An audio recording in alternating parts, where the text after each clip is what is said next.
Hello and welcome to episode 5 of Full Movie Podcast. I'm Freya. And I'm Matt. So, just to let you know, we're going to do this quite quickly because football starts! Football starts, Freya! I know, I'm aware.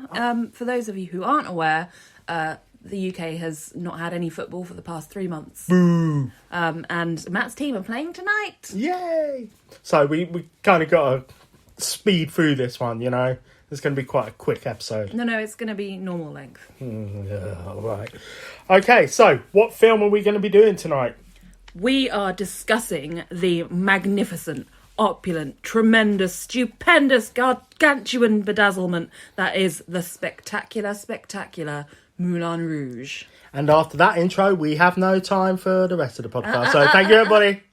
All right, okay. So, Moulin Rouge was directed by Baz Luhrmann, who also had previously directed Romeo plus Juliet. That's a funny joke because it's the cross in it. He also did The Great Gatsby.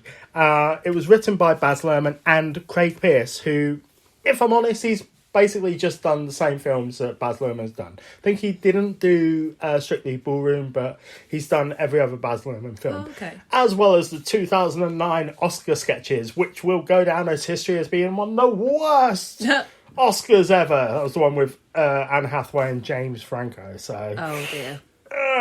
not great. Awkward. Yeah, it wasn't very good. So, what's it about? Well, what do you mean what's it about? What's it about? It's about a young writer, a bohemian writer who goes to Paris and he goes to the Moulin Rouge and he falls in love with a dancer there. He does. And do you know what? You missed a really quick, short answer. It's about love, Freya. Oh, shit. Love. I really missed that. This is my film as well. Yeah, I'm not going to lie. This film is... It's a beautiful film. Yes. I'm not going to begin slagging it off. It's a real feast for the eyes Yes, and definitely. the ears. Oh, As a lot of Baz Luhrmann's work is. He's really, goes into detail with the kind of costumes and sets. Oh, I love The Great Gatsby. Yeah. Great it's Gatsby is beautiful. fantastic. The music in that is brilliant. Yeah, I was sceptical about that, with the kind of modernisation of like the soundtrack and that sort of thing, but I think it really works. It does really well. Is it Jay-Z does the music to I think it is, yeah. Yeah, and I know it's got like a lot of things like...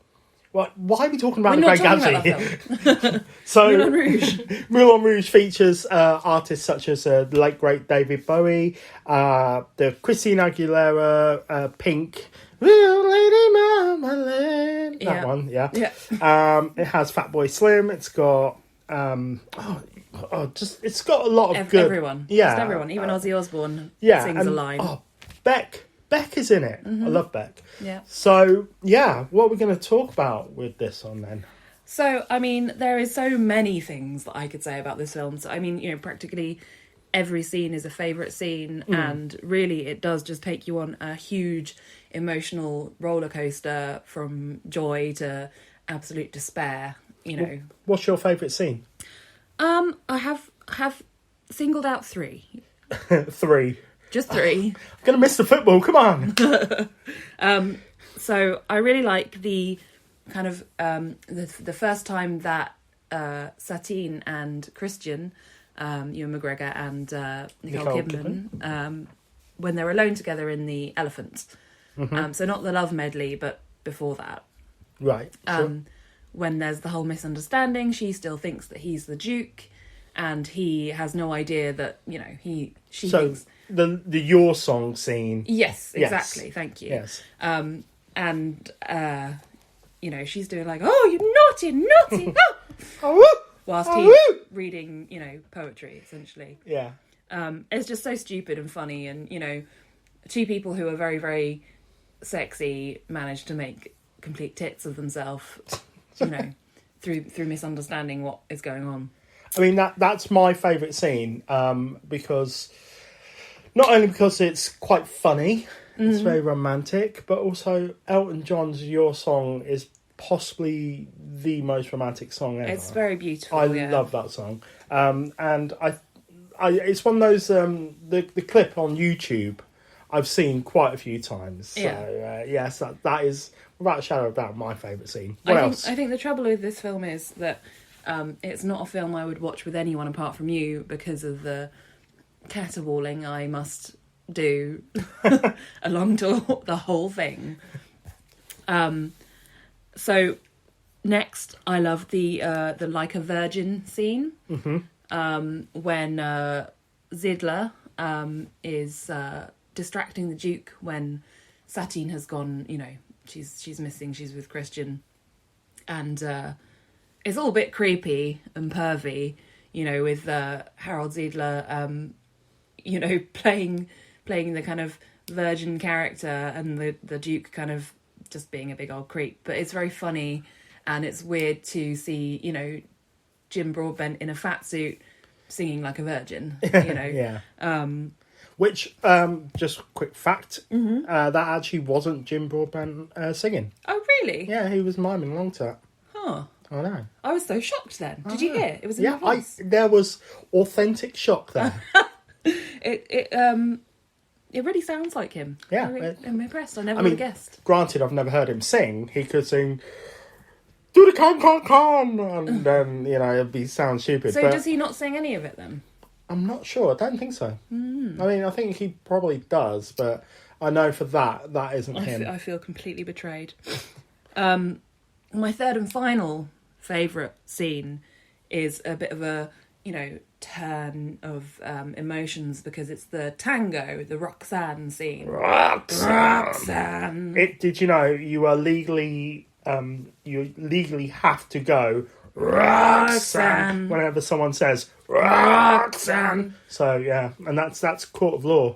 Oh really? Yeah. In this country? Wow. It would be really annoying for anybody called Roxanne. So yeah. But you know, it's such a passionate and, you know, heart-wrenching scene because I mean the dance itself is very, you know, provocative and evocative. That's with the baddie. Oh, the horrible, the baddie chick. The horrible girl. I'm not gonna lie. I'm not gonna say what I've actually written down here. Her name is Nini. Yeah. And her full name is Nini with her legs in the air. Yes. Which like is hyphens. Yes. Yeah. That's a good villain name. Do you think she was christened that name? I'm sure. I'm sure it sounds better in French. Yes, I'm sure her middle name is actually Roxanne. So it's actually Nini Roxanne with her legs in the air. So, but yeah, she's kind of the baddie. Why is she such a... I think she's just jealous of, you know, the attention that Satine gets, and that's why she... But she gets interest from the Argentinian. She's not the star. She wants the Duke. She's not Nicole Kidman. Her last name isn't with her legs in the air. Well, you know, she's just obviously a nasty person. Yeah. What a son of a... What a so daughter of a... Yeah. But yeah, fantastic scene. And, you know, obviously there's the horrible kind of scene going on between the Duke and Nicole Kidman. Mm-hmm. And then Christian's kind of, you know, anguish as well. Yeah. So yeah, just, you know, in those three favourite scenes is kind of an emotional roller coaster of, you know...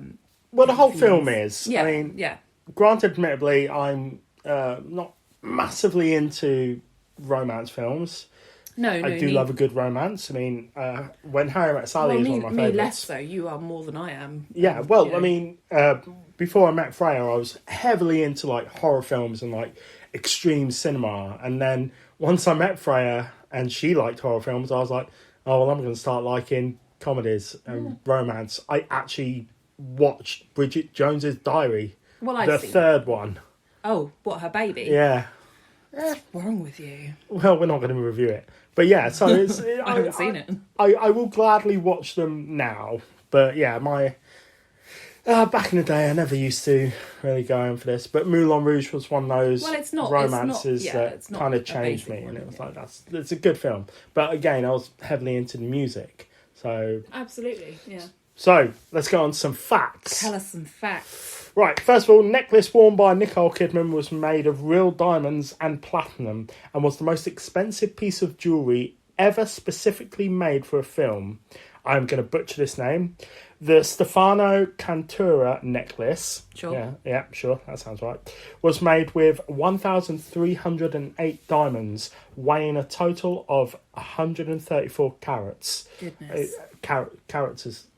I'll never understand that. In my mind, it's always straight for the donkey food. Yeah. But yeah, and it was worth an estimated $1 million. That's a nice piece of ice. So there's going to be quite a few music facts. First of all, we all know that Kylie Minogue plays the Green Fairy. Yes. Which is awesome. She was voiced by Ozzy Osbourne. That's the same. Yeah, I think that's pretty awesome. That's cool. So originally the Green Fairy was going to be a long-haired muscle man with a giant sitar, and Ozzy Osbourne was hired to provide the vocals. Eventually it was changed to the current Tinkerbell incarnation, played by Kylie Minogue. But Osbourne still gives the voice to the fairy's guttural scream when it turns evil. Mm-hmm. This one's a long one. So, casting rumours for the film. For Satine and Christian. Originally it was going to be Catherine Zeta-Jones and Heath Ledger, but Heath Ledger was considered to be too young, which would affect going on for Baz Luhrmann's Australia. Here, Heath Ledger was going to be in Australia, but because he was rejected as being Christian, he went, "Nah, mate, I'm not down with that." Oh. So, other possible Christians included Hugh Jackman, Jake Gyllenhaal, Ronan Keating. He's a good-looking fella, but all right. That's about it. Yeah, no, he's got nice hair though. But then again, Ewan McGregor's hair is pretty cool. Yeah. So, other Satines were included Kate Winslet, Hilary Swank, Renée Zellweger, Drew Barrymore, Sophie Ellis-Bextor.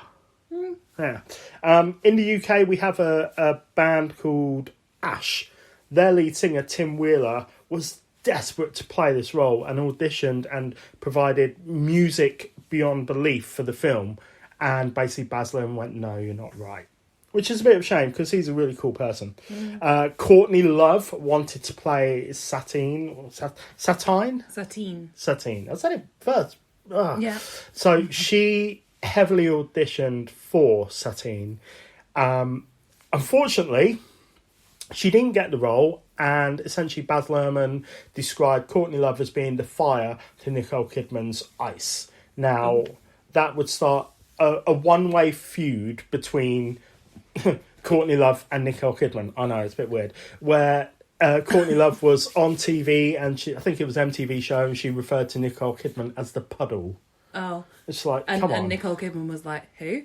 Pretty much. But at the same time, you know, it ended up that they were allowed to use Smells Like Teen Spirit, and Courtney Love doesn't let anybody use Nirvana songs.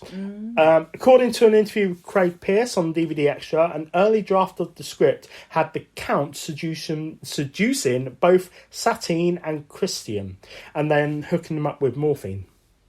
That's pretty crazy. So, yeah, that's pretty much all my facts. I mean, yeah, that would have been a bit of a darker Well, tale. if I'm honest, Moulin Rouge does have quite a dark history. Pig Alley and Pig Alley. Actual place. Yeah. Yeah. But at the same time, I think it's already got quite a bleak ending. Of course. I mean, she dies. She dies of consumption. Spoiler. But yeah, I think it's a bit bleak. I mean, yeah. It is, and it's such a joy-filled kind of...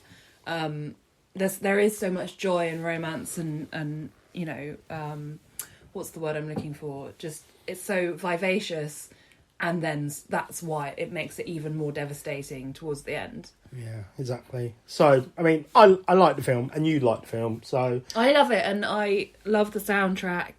Soundtrack is fantastic. And I would listen. It is on my Spotify. But yeah, it's beautiful. If you haven't seen it, or if you haven't seen it in a long time, you go watch it. So, next week, we will be doing the 1988 film Who Framed Roger Rabbit. Give us some links, Freya. So, if you want to get in touch, you can email us on fullmoviepodcast@gmail.com, on Twitter @fullmoviepoduk, and on Instagram @fullmoviepodcast. Cool. Right. Football. All right.